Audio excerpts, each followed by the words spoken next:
The second half, we pressed better.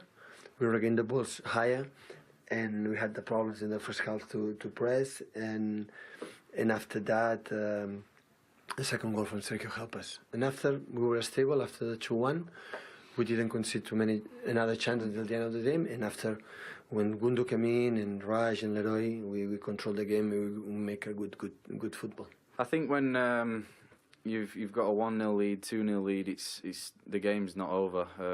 We know that from last season where we were 2-0 up at half time and they came back and beat us. So we knew today that we had to be switched on, and to get that goal at the end, it kind of finished the game, and it came at a great time. I think our performance is a performance with mistakes. The 3 goals we concede are mistakes. I think especially our last match against Juventus left some scars in the team. The first one obviously was Paul, but some of the other guys, they were on the pitch. I could feel that some of them, not just physical condition, but also mentally, you pay also a little bit the price. It was a tough game for us. We know the quality of City. I think it was a hard week. We played 3 games away. Mentally and physically, it's not easy to play the 3rd game in City. But okay, we compete. We back to the game, and we tried our best. When we are losing 2-1 and we are pushing and we are bringing Fellaini into attacking positions, when we are in this situation, City in this moment plays Sterling striker and brings Sané to the game. And they are feeling fragilities in the midfield, and they bring Gundogan with fresh legs to do that.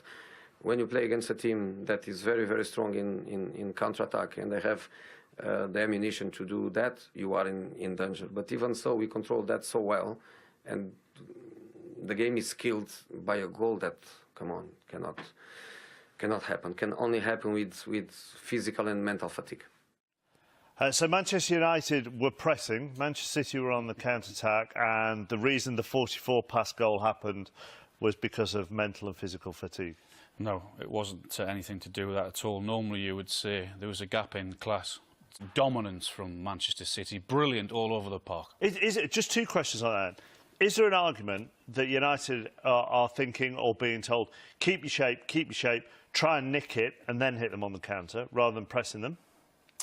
Possibly, but there still has to be a plan to that. There has to be a plan that once one goes, then you all go. And too many times, and too many occasions, they're going as individuals. Lukaku would go and you turn around and half the team's behind you. So whether you're doing it in terms of a counter-attack or whether you're doing it as a team to do it high up the pitch, there has to be a plan that you're all on board with, and they're doing it One on shot their own. on target from Manchester United, and that was the penalty.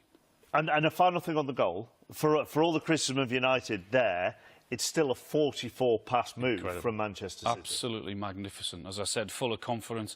Everyone knows what their plan was there. They knew they were keeping hold of the game to try and get Manchester United to come. They didn't really want to press them. It was half-hearted from Manchester United. You do that against Manchester City, they will punish you. If you give guys that time on the ball to take a touch, to turn, to pick their head up, play the passes when they want to, they'll do exactly what they did to Manchester United. I know we're way off the arguments for Footballer of the Year and Player of the Year, and they will come after Christmas, but Fernandinho at the moment must be in the running. Well, it could have been Bernardo Silva, it could have been superb, simply superb in that game. His weight of pass forward is always so impressive. It's everything. And, I suppose as a midfield player, that's just part of your makeup. The weight of pass, it tells the story. You fire it into somebody, kind of wakes them up every now and again. If you roll one in slowly, they know maybe they want to run onto it and hit it first time. So you're telling people a message when you pass the ball, and he's brilliant at that. That's as a forward. That's what you want. You want a ball fizzed into you with pace, so it's easier to control, and he does that time and time again to those players. Are City more impressive than they were last season? Yes, yeah, they are. Yeah, they're full of confidence.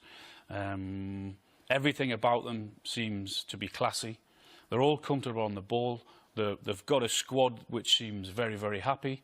So, yeah, they are. Manchester United have a negative goal difference at the moment. First time they've had that at this stage since 1977. Yeah. I realise that's just a statement I put to you rather than a question, but...